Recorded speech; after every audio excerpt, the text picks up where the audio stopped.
안녕하십니까. 세상 읽어주는 남자 이상훈입니다. 오늘은 엔비디아와 영국 반도체 설계 자산업체 ARM 암 인수 협상 마무리 국면과 관련한 말씀을 드리겠습니다. 이 월스트리트 저널에서 엔비디아와 소프트뱅크 간의 암 인수 협상이 막바지에 이르렀다고 보도했습니다.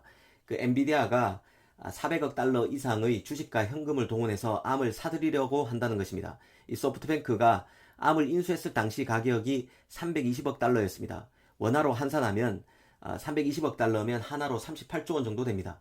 38조 원에 사서 400억 달러, 47조 원에 넘기는 것이니 9조 원 가량 차익을 남기는 것입니다.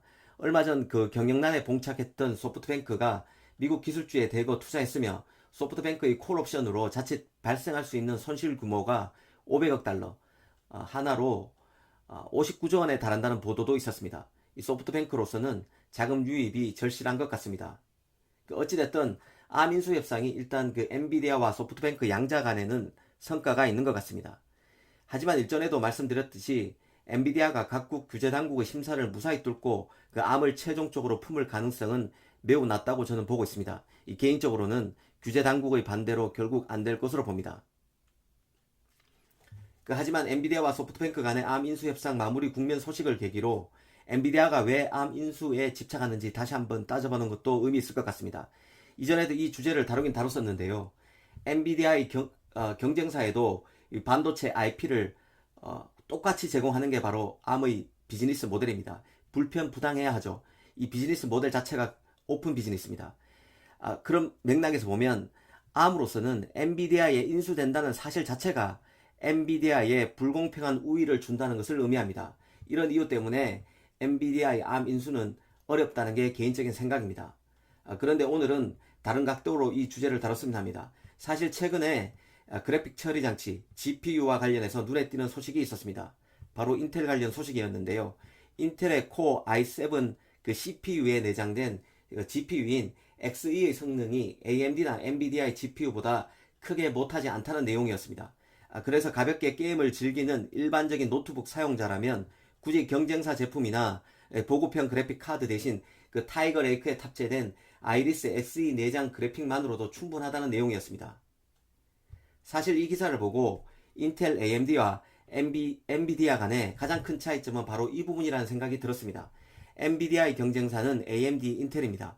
그런데 AMD, 인텔 모두 CPU와 GPU를 다 합니다. 그 덕분에 CPU와 GPU를 엔비디아보다 훨씬 정교한 방식으로 묶을 수 있습니다. 가령 AMD는 지난 2011년 라데온 내장 그래픽을 CPU에 통합한 APU라는 개념의 하이브리드 CPU를 선보였습니다. 이 저렴한 가격에 그래픽 성능도 우수하기 때문에 시장에서 좋은 반응을 얻고 있습니다. 이 독립적인 외장형 GPU를 사기에는 주머니 사정이 넉넉하지 않지만 게임은 하고 싶어하는 소비자들에게 AMD APU는 좋은 대안이 될 수 있었다는 뜻입니다. 최근 외장형 GPU 시장에 뛰어든 인텔도 내장형 GPU에 지속적인 공을 들여왔는데요.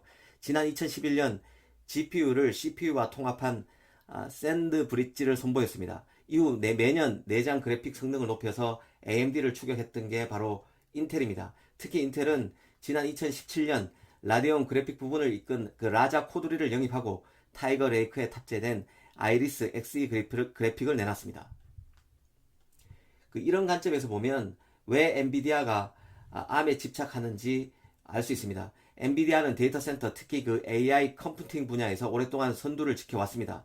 그러나 AMD와 인텔은 CPU와 GPU 생산이 다 가능해서 슈퍼 컴퓨터를 가동시킬 GPU와 CPU 설계를 훨씬 더 촘촘히 결합할 수 있습니다. 이건 큰 장점입니다. 반면 엔비디아는 이게 어렵죠.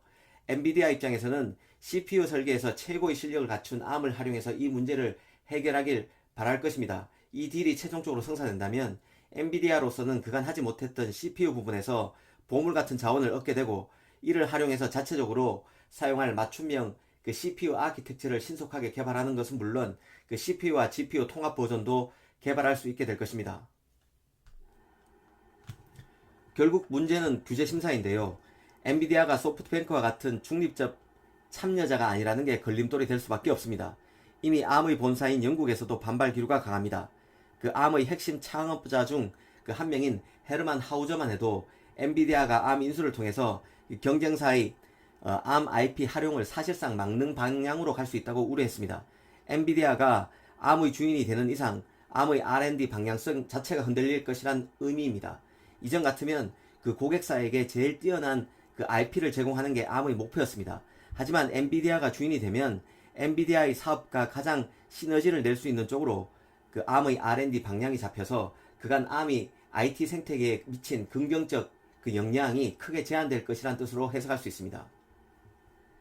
그 몇몇 외신에서는 미중 무역 분쟁으로 중국 반도체를 고사시키길 바라는 미국 정부가 엔비디아의 ARM 인수를 통해서 강력한 지렛대를 하나 더 갖기를 바란다는 분석도 내놓고 있습니다.